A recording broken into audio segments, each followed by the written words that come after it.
প্রথমে এখানে মিডিয়াম সাইজের দুটো ফুলকপি ছোট ছোট করে কেটে ভাপ দিয়ে ভেজে নেব।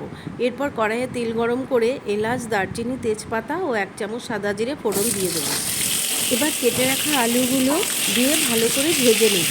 এবার একটা মশলা তৈরি করে নিয়েছি, যার মধ্যে রয়েছে 1 চামচ চারমগজ, 1 চামচ গোটা জিরে, 1 চামচ গোটা ধনে, 6টা শুকনো লঙ্কা, 1 ইঞ্চি আদার টুকরো, একটা গোটা টমেটো। এই মশলাটা দিয়ে ভালো করে কষিয়ে নেব। নিয়ে এতে স্বাদ মতো নুন ও 2 চামচ হলুদ দিয়ে দেবো। সামান্য কষিয়ে নিয়ে মশলার বাটি ধোয়া জল দিয়ে দেবো। 2 চামচ টক দই ফেটিয়ে নিয়ে দিয়ে দেবো ও সামান্য স্বাদের জন্য একটু মিষ্টি দিয়ে দেবো। ভালো করে কষিয়ে নিয়ে 1 চামচ কাশ্মীরি লঙ্কার গুঁড়ো দিয়ে দেবো। কষানো হয়ে গেলে 2 কাপ গরম জল দিয়ে দেবো। ঝোলটা একটু ফুটে এলে ভেজে রাখা ফুলকপিগুলো দিয়ে দেবো।